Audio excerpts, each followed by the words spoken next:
ಈ ವ್ಯಕ್ತಿ ಏನಿದ್ದಾನೆ ಪಾಪಿಷ್ಠರಾದವನಾಗ ಬಂದ ಅಂದರೆ ಅವನು ಒಂದು ಅವಯವ ಬಿಡೋದಿಲ್ಲ, ಅಷ್ಟು ಭಯಂಕರವಾದ ನಾಯಿಗಳು. ಅದನ್ನು ಸಂತೋಷಪಡಿಸ್ಲಿಕ್ಕೂ ಮಾರ್ಗ ಇದೆ. ಅದಕ್ಕೆಲ್ಲ 720 ನಾಯಿಗಳಿಗೂ ಕೂಡ ಹೆಡ್ ನಾಯಿ ಇದಲ್ಲ, ನಾಯಕ ನಾಯಿ. ಅದ್ಯಾವುದು? ಎರಡು, ಒಂದು ಶ್ಯಾಮ, ಒಂದು ಶಬಲ ಅಂತ.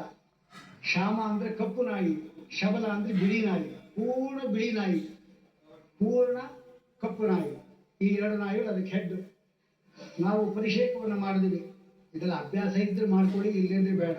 ಹೊಸದಾಗಿ ಶುರು ಮಾಡೋದು ಬೇಡ. ಆಮೇಲೆ ನಾನು ಇಡ್ತಾ ಇದ್ದೀನಿ ಅಷ್ಟೇ ಅದನ್ನು. ಹೀಗಾಗಿ ಚಿತ್ರಾಹುತಿ ಇಟ್ಟರೆ ಬಲಗಡೆ ನೀವು, ಅನಂತರದಲ್ಲಿ ಎಡಭಾಗದಲ್ಲಿ ಶ್ಯಾಮಾಯ ನಮಃ, ಶಬಲಾಯ ನಮಃ ಅಂತ ಎರಡು ತುಪ್ಪದ ಆಹುತಿಗಳನ್ನು ಇಡಬೇಕು. ಆ ಹೈದರಾಬಾದ್ ಕಡೆಯಲ್ಲಿ ಸುಮಾರು ಜನ ಪಂಡಿತರುಗಳೆಲ್ಲ ಎಡಗಡೆ ಎರಡು ಇಡ್ತಾರೆ. ಅದು ಯಾವುದಾದ್ರು ಯಾರಿಗಾದ್ರು? ಶ್ಯಾಮ ಮತ್ತು ಶಬಲಗಳಿಗೆ. ಈ ಎರಡು ಆಹುತಿ ಇಡ್ತಾ ಇದ್ರೆ ಈ ನಾಯಿಗಳಿಂದ ಬಹಿಗೆ ಹೋಗಿಲ್ಲ. ಎಷ್ಟು ಸುಲಭ ನೋಡು. ಅದಕ್ಕಾಗಿ ಇನ್ನೊಂದು ಶ್ಯಾಮ ಶಬಲಕ್ಕೆ ನಾವು ಈ ದೀಪಾವಳಿ ಬರುತ್ತಲ್ಲ, ದೀಪಾವಳಿ ನರಕ ಚತುರ್ದಶಿ ಬರುತ್ತಲ್ಲ, ಅವತ್ತು ಇದನ್ನು ಸಂತೋಷಪಡಿಸಲಿಕ್ಕೆ ಒಂದು ದಿವಸ ಇದೆ. ಬೆಳಿಗ್ಗೆ ನಾವು ನರಕ ಚತುರ್ದಶಿ ದಿವಸದಲ್ಲಿ ಅಭ್ಯಂಜನ ಸ್ನಾನವನ್ನು ಮಾಡಲೇಬೇಕು. ಸನ್ಯಾಸಿಗಳು, ವಿಧವಾ ಸ್ತ್ರೀಯರು ಕೂಡ ಮಾಡಬೇಕು ಅಂತ ಹೇಳಿದ ಮೇಲೆ ಇನ್ನು ಪ್ರತಿಯೊಬ್ಬರು ಮಾಡಬೇಕು ಎಂಬ ವಿಚಾರದಲ್ಲಿ ಎರಡು ಮಾತಿಲ್ಲ, ಮಾಡಲೇಬೇಕು ಅವತ್ತು. ಯಾಕೆಂದ್ರೆ ದೀಪಾವಳಿಯ ಚತುರ್ದಶಿಯಲ್ಲಿ, ಯುಗಾದಿಯಲ್ಲಿ ಅಭ್ಯಂಜನ ಮಾಡದೇ ಇದ್ದವನಿಗೆ 7 ಜನ್ಮ ಅವನಿಗೆ ದಾರಿದ್ರ್ಯ ಅಂತ ಹೇಳ್ತಾರೆ. ಅಭ್ಯಂಜನಂ ಅಕುರ್ವಾಣಃ ದಾರಿದ್ರ್ಯಂ ದುಃಖಮಶ್ನುತೆ. ದಾರಿದ್ರ್ಯ ದುಃಖವನ್ನು ಅನುಭವಿಸ್ತಾನೆ. 7 ಜನ್ಮ ಭವೇ ದರಿದ್ರ ಅಂತ ಹೇಳ್ತಾರೆ. ಅದಕ್ಕೆ ಅಭ್ಯಂಜನ ಮಾಡಬೇಕು. ಅಭ್ಯಂಜನ ಮಾಡಿದ ಕೂಡಲೇ ಆ ಒದ್ದೆ ಬಟ್ಟೆಯಲ್ಲಿ, ಒದ್ದೆ ಬಟ್ಟೆ ಉಟ್ಕೊಂಡು ಒರ್ಸ್ಕೊಂಡಿರ್ತೀವಲ್ಲ, ಅದೇ ಒದ್ದೆ ಬಟ್ಟೆ ಉಟ್ಕೋಬೇಕು. ಉಟ್ಕೊಂಡು ಮನೆ 2 ಬಾಗಿಲ ದ್ವಾರಗಳು ಎಡ ಮತ್ತು ಬಲಗಳಲ್ಲಿ ಶುನಕವು ಶ್ಯಾಮ ಶಬಲವು ಯಮಸ್ಯ ಸೋದರವು ಮೃತ್ಯುಜವು, ಮೃತ್ಯುವಿನ ಮಕ್ಕಳು, ಯಮನಿಗೆ ಸೇವಕರು ಶ್ಯಾಮ ಮತ್ತು ಶಬಲ ಎಂಬತಕ್ಕಂಥವರು. ಚತುರ್ದಶ್ಯಾಂ ದೀಪದಾನೇನ, ದೀಪ ಅಂದರೆ ತುಷ್ಟೌ ಸ್ಯಾತಾಂ ಅಂತ ಹೇಳ್ತಾರೆ. ಅಂದರೆ ಅವರು ಸಂತುಷ್ಟರಾಗ್ತಾರೆ. ಇದರಿಂದೇನು? ನರಕ ಸಾಗಮೇಯಾದನೆ ಎಂಬ ನರಕದಿಂದ ನಾವು ತಪ್ಪಿಸ್ಕೋಬಹುದು. ಹೀಗೆ ಒಂದೊಂದು ನರಕದಲ್ಲಿಯೂ ಕೂಡ ಒಂದೊಂದು ಕಾರ್ಯಕ್ರಮ ಮಾಡೋದ್ರಿಂದ ತಪ್ಪಿಸ್ಕೊಳ್ಳಿಕ್ಕೆ ಅವಕಾಶ ಇದೆ. ಅದು ಯಾವುದೂ ಇಲ್ಲದೆ ನರಕವೂ ಇಲ್ಲ, ಯಮಧರ್ಮನೂ ಇಲ್ಲ ಅಂತ ಹೇಳೋರಿಗೆ ಏನು ಮಾಡ್ಲಿಕ್ಕಾಗೋದಿಲ್ಲ. ಅದಕ್ಕೆ ಹೇಳ್ತಾರೆ, ಅನೇಕ ನಾಯಿಗಳಿಂದ ಕೂಡಿರತಕ್ಕಂಥ ಈ ಒಂದು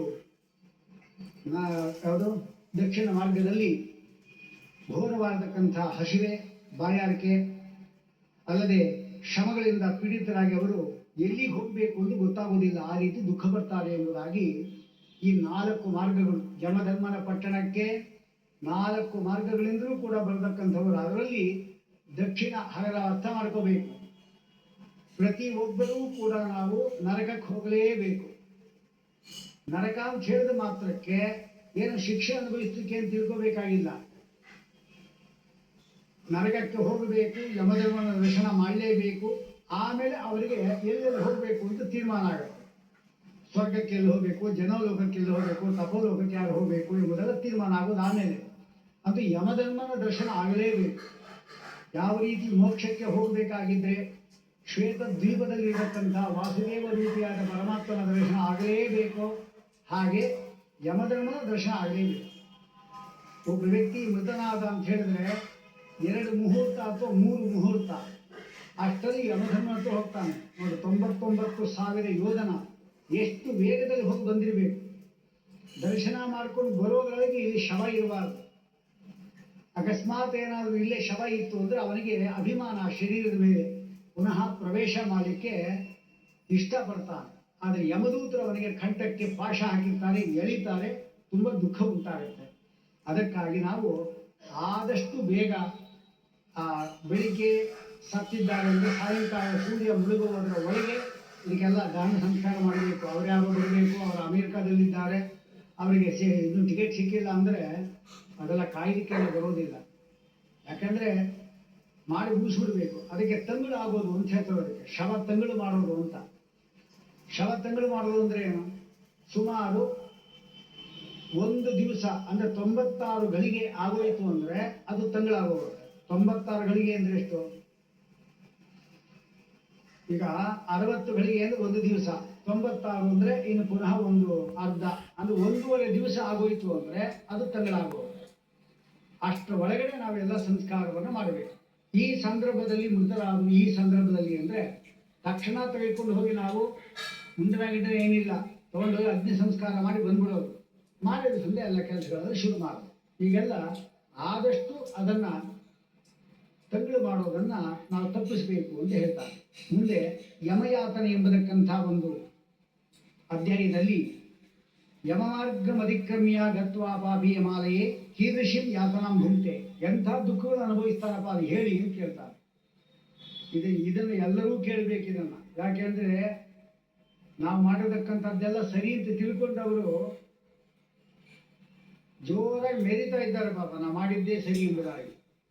ಆದರೆ ಏನೇನು ಪಾಪಗಳಿಂದ ಏನೇನು ಆಗತ್ತೆ ಎಂಬುದನ್ನು ಇಲ್ಲಿ ವರ್ಣನೆ ಮಾಡ್ತಾರೆ. ಈ ಅಧ್ಯಾಯ ಪ್ರಧಾನವಾದ ಅಧ್ಯಾಯ ಇದು. ಇದನ್ನು ಪ್ರತಿಯೊಬ್ಬರೂ ಕೂಡ ಗಮನ ಇಟ್ಟು ಕೇಳಬೇಕಾಗಿದ್ದೆ. ಅದ್ರಲ್ಲಿ ಹೇಳ್ತಾರೆ, 40 ಯೋಜನಾನಿ ಚತುರ್ಯುಕ್ತಾನಿ ಕಾಶ್ಯಪ ಬಹುಭೀತಿಪುರಾದಗ್ರೆ ಧರ್ಮರಾಜಪುರಂ ಮಹದೇ. ಬಹುಭೀತಿಪುರ ಅಂತ ಒಂದಿದೆ, ಬಹಳ ಭಯ ಉಂಟು ಮಾಡತಕ್ಕಂಥ ಪಟ್ಟಣ ಅದು. ಅಲ್ಲಿಂದ ಮುಂದೆ 40 ಯೋಜನ ದೂರದಲ್ಲಿ ಧರ್ಮರಾಜನ ಪಟ್ಟಣ ಇದೆ. ಅದು ಯಾವಾಗಲೂ ಹಿಂದೆ ಹೇಳಿದಂತೆ ಯಾವಾಗಲೂ ಎಲ್ಲರೂ ಅಳತಕ್ಕಂಥದ್ದೇ, ನಗುವವರು ಒಬ್ಬರೂ ಇಲ್ಲ. ಯಾಕೆಂದ್ರೆ ಎಲ್ಲರೂ ಕೂಡ ಪಾಪ ಮಾಡಿದ್ರೆ ಅಲ್ಲಿ ಹೋಗಿದ್ದವರು ಏನು ಮಾಡ್ಲಿಕ್ಕಾಗೋದಿಲ್ಲ. ತತ್ಕ್ರಂದಿತಂ ಸಮಾಕರ್ಣ್ಯ ಯಮಸ್ಯ ಪುರಚಾರಣ ಗತ್ವಾ ತೇಜ ಪ್ರತಿಹಾರಂ. ಒಬ್ಬ ವ್ಯಕ್ತಿ ಏನಿದ್ದಾನೆ ಅವನಿಗೆ ಮೃತನಾಗಿ ಅವನನ್ನು ಯಮದೂತರು ಪಾಶ ಹಾಕಿ ಅವನನ್ನು ಎಳ್ಕೊಂಡ್ಬರ್ತಾರೆ. ಯಮದೂತರೇ ಬರಬೇಕು ಅಂತ ನಿಯಮ ಏನಿಲ್ಲ. ಕೆಲವು ಸಾರಿ ಚಿತ್ರಗುಪ್ತರೂ ಬರ್ತಾರೆ, ಕೆಲವು ಸಾರಿ ಯಮಧರ್ಮನೇ ಬರ್ತಾರೆ. ಆ ವ್ಯಕ್ತಿ ಮೃತನಾದ ವ್ಯಕ್ತಿ ಅವನು ಎಷ್ಟು ಧರ್ಮಿಷ್ಠನೋ ಅದರ ಮೇಲೆ ಹೋಗೋದು. ಈಗ ಸಾವಿತ್ರಿ ಉಪಾಖ್ಯಾನದಲ್ಲಿ, ಮಹಾಭಾರತ ಬರತಕ್ಕಂಥ ಸಾವಿತ್ರಿ ಉಪಾಖ್ಯಾನದಲ್ಲಿ ಸಾವಿತ್ರಿಯ ತೊಡೆ ಮೇಲೆ ಮಲಗಿದ್ದಾನೆ ಸತ್ಯವಾನ. ನಾರದರು ಮೊದಲೇ ಹೇಳಿದ್ರು, ನಿಮ್ಮ ಮದುವೆ ಆದ್ಮೇಲೆ 1 ವರ್ಷ 2 ವರ್ಷ ಇರ್ತಾನಷ್ಟೇನೆ, ಅದಕ್ಕೆ ಮದುವೆ ಆಗಬೇಡ ಅಂತ ಅವರಂದ್ರು. ಅದು ಒಂದೇ ತೀರ್ಮಾನ. ಒಂದು ಸಾರಿ ನಾನು ಒಬ್ಬ ವ್ಯಕ್ತಿ ಮದುವೆ ಮಾಡ್ಕೋಬೇಕು ಅಂತ ನಾವು ತೀರ್ಮಾನ ಮಾಡಿದ ಮೇಲೆ ಪದೇ 24 ಜನ ನಾನು ನೋಡೋದಿಲ್ಲ. ಒಬ್ಬನೇ ಮೊದಲು ಅವನ ಅಲ್ಪಾಯುಷ್ಯ ಆಗಲಿ ದೀರ್ಘಾಯುಷ್ಮಂತರಾಗಲಿ ನಂಗೆ ಯೋಚನೆ ಇಲ್ಲ ಅಂತ ಹೇಳೇ ಬಿಟ್ರು. ಸರಿ, ಮದುವೆ ಆಯಿತು. ನೋಡಿ, ರಾಜಕುಮಾರಿಯವಳು ಅಶ್ವಪತಿಯ ಮಗಳು. ಅಲ್ಲದೆ ಅಂತಹ ವ್ಯಕ್ತಿ ಅಶ್ವಪತಿಯ ಮಗಳೇ ಇದ್ದಾಳೆ. ಅವಳು ರಾಜಕುಮಾರಿ ಆಗಿದ್ದವಳು, ರಾಜ್ಯ ಇಲ್ಲ, ಕೋಶ ಇಲ್ಲ, ಏನೂ ಇಲ್ಲ. ಅಂತಹ ವ್ಯಕ್ತಿಯನ್ನು ಮದುವೆ ಆಗಬೇಕು. ಹೋಗಿ ದೀರ್ಘಾಯುಷ್ಮಂತನ ಅದು ಇಲ್ಲ. ಮದುವೆ ಆಗಿ 2-3 ವರ್ಷಕ್ಕೆ ಸಾಯ್ತಾನೆ ಅಂತ ಬೇರೆ ಹೇಳಿದ್ದಾರೆ. ಇಷ್ಟೆಲ್ಲ ಗೊತ್ತಿದ್ರು ಅವನು ಮದುವೆ ಆಗಿದ್ದಾನೆ. ಎಷ್ಟು ಅವಳಿಗೆ ದೃಢ ನಿಶ್ಚಯ ಅಂದ್ರೆ, ನನ್ನ ಒಂದು ತಪಶಕ್ತಿಯಿಂದ, ತಪಶಕ್ತಿ ಅಂದ್ರೆ ಏನು, ನನ್ನ ಒಂದು ಧರ್ಮಾಚರಣೆಯಿಂದ ನನ್ನ ಗಂಡನನ್ನ ದೀರ್ಘಾಯುಷ್ಮಂತನ ಮಾಡ್ತೇನೆ. ಆದ್ದರಿಂದ ಮದುವೆ ಆಯ್ತು, ಕಳೆದು ಆ ದಿವಸ ಬಂತು. ಆ ದಿವಸದಲ್ಲಿ ಅವನು ಕಕ್ಕೆ ಹೊಡಿತಾ ಇದ್ದ, ಕೆಳಗಡೆ ವಿಶ್ರಾಂತಿ ತೆಗೆಯಬೇಕು ಅಂತ ತೊಡೆ ಮೇಲೆ ಮಾಡ್ಕೊಂಡ. ಅಷ್ಟರಲ್ಲಿ ಯಮಧರ್ಮ ಕಾಣಿಸ್ಕೊಂಡ, ಪಾಶ ಹಾಕಿದ ಅವನಿಗೆ, ಸತ್ಯವಾನನಿಗೆ.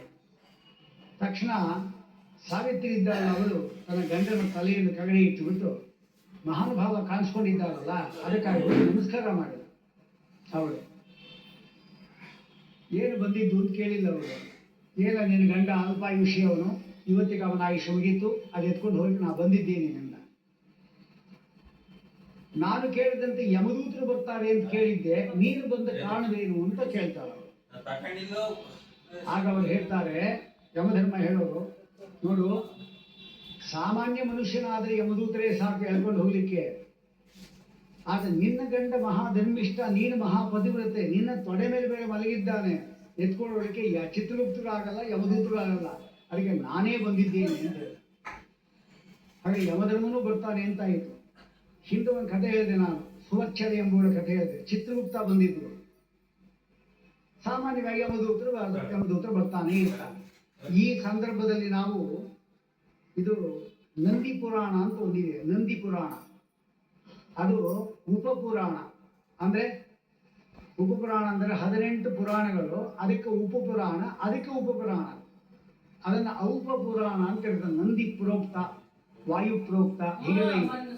ಆ ನಂದಿ ಪ್ರೋಕ್ತ, ನಂದಿ ಪುರಾಣ, ಆ ಎರಡರಲ್ಲಿ ಕೂಡ ಒಂದು ವಿಶೇಷ ಹೇಳ್ತಾರೆ. ನಾವು ಒಂದೊಂದು ಸಂದರ್ಭದಲ್ಲಿ ಆ ದೇವತೆಗಳನ್ನು ಮೆಚ್ಚಿಸ್ತಕ್ಕಂತಹ ಒಂದು ಕಾರ್ಯಕ್ರಮಗಳಿದೆ ಅಂತ. ಹೇಗೆ ಚಿತ್ರಾಹುತಿ ನಾವು ಇಟ್ಟಿದ್ದೇವೆ, 4, 3, 2 ಅವ್ರ ಇಷ್ಟ, ಅವ್ರ ಪದ್ಧತಿಯಂತೆ. ಇತ್ಲಾಗಡೆ 2 ಇಟ್ಟು ಈಗ ಹೇಳಿದಂತೆ ಶ್ಯಾಮ ಮತ್ತು ಶಬಲರಿಗೆ ಶ್ಯಾಮಾಯ ನಮಃ ಶಬಲಾಯ ನಮಃ ಅಂತ ಹೇಳಿ. ಇನ್ನು ಆಮೇಲೆ ಈಗ ಪಿತೃಪಕ್ಷ, ಈಗ 7 ಜನ ಪಿತೃಗಳು ಇದ್ದಾರೆ. ಅವರಿಗೆ ಸಪ್ತ ಪಿತೃಭ್ಯೋ ನಮಃ ಅಂತ ಒಂದು ಆಹುತಿ, 7 ಆಹುತಿ ಎದುರುಗಡೆ ಹಿಂಗೆ ಇಟ್ಕೊಂಡು ಬರ್ಬೇಕು. ಅಂದ್ರೆ ಸಪ್ತ ಪಿತೃಗಳಿಗೆ 7 ಆಹುತಿಗಳು. ಚಿತ್ರಾವತಿ ಇರ್ತಲ್ಲ ಹಾಗೇನೆ ಒಂದಿಷ್ಟು ತೀರ್ಕೊಂಡು ಸಪ್ತ ಪಿತೃಭ್ಯೋ ನಮಃ, ಪಿತೃ ದೇವತಾಭ್ಯೋ ನಮಃ, ಪಿತೃ ದೇವತಾಭ್ಯೋ ನಮಃ, ಪಿತೃ, ಹೀಗೆ 7 ಸಾರಿ ಹೇಳ್ಬಿಟ್ಟು 7 ಆಹುತಿ ಇಡೋದು. ಪಿತೃಗಳೆಲ್ಲ ಸಂತೋಷ ಪಡ್ತಾರೆ. ಇದು ಒಬ್ಬ ವ್ಯಕ್ತಿ ಮೃತನಾದ ಮೇಲೆ, ತಂದೆ ಮೃತನಾದ ಅಂದ್ರೆ ಮಗನು ಊಟ ಮಾಡುವಾಗ ಒಂದು ಹಿಡಿ ಅನ್ನ ತುಪ್ಪ ಆ ಅದ್ದಿರತಕ್ಕಂಥ ತಿಳ್ಕೊಂಡು ತನ್ನ ಪಿತೃದೇವತೆ ಅವರಿಗೆ ಜ್ಞಾಪಿಸ್ಕೊಂಡು ಆ ಪಿತೃಗೆ ಅನ್ನ ಇಡಬೇಕು.